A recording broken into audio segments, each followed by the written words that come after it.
It's great having you. Thank you very much. Look forward to the show. And you're quite the steal. We appreciate it. Thank you. All right, in the meantime, just think of this: $17.5 trillion and counting. That's not Dieter's contract. It's Uncle Sam, and he's robbing our kids blind. But you know what? It's actually robbing their parents. Get a load of this. A new survey shows that 30% of moms and dads admit to raiding their kids' piggy banks to pay for bills and vacations.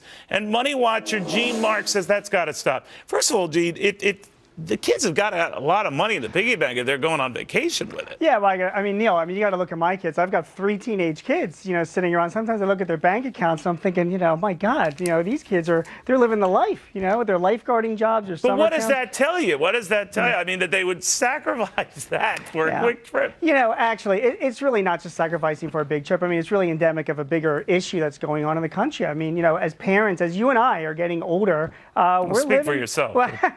and looking better. We're outliving our predecessors. I mean, back in 1900, the average lifespan was 49 years old, and in 1950 it was 69 years old.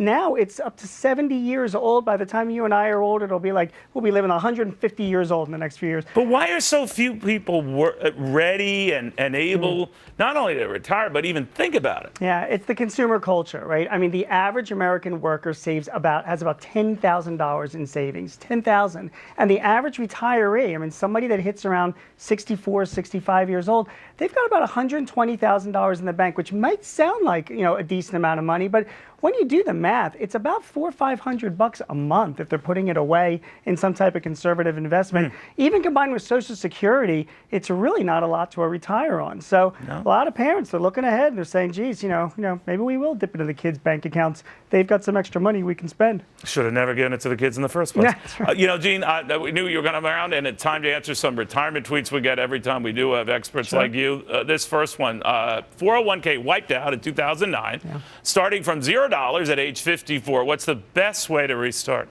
Yeah, so Neil, I mean, the best rule of thumb is that you should be putting away 10% of your income. And if you do that for an average of 20 years, you should be in the range to have a good amount to retire on. This person is 54 years old. You got to really up the game there. If you want to retire by the age of 64 or 65, you really have to go into full-blown austerity mode and be putting away maybe 20 or 25% of your income and putting it away into savings.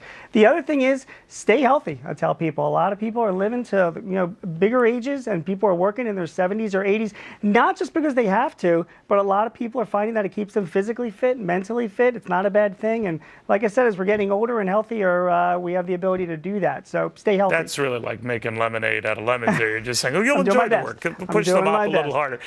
Tony asks, Neil, I want a small return with little or no risk. Impossible, or can it be done safely? What do you think, Gene? Well, Neil, you're probably going to disagree with the safety of buying U.S. Treasuries, given what's going on in the economy. But really, worldwide, they're still the safest bet. So, either you buy U.S. Treasuries or you buy CDs in a bank. I mean, a typical CD, Neil, is paying like 1% interest, which is not a whole lot. The U.S. Treasury is paying around 3%. I mean, I'm not here to give investment advice. I hear you. It happens to be the safest thing to do, and that's what you should consider. For the time being, right? Yep. Gene, always good. Thank you, my friend. Great to see you, Neil. Take care. Well, boy, we have a lot of Deidres, right? Call this one a double assault on this particular Deidre, because now we can get waffle tacos for breakfast and cupcakes anytime we want.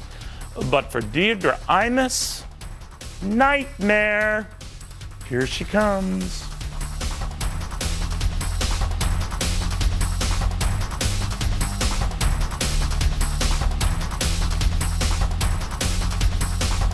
Questions about retirement? Cavuto can help.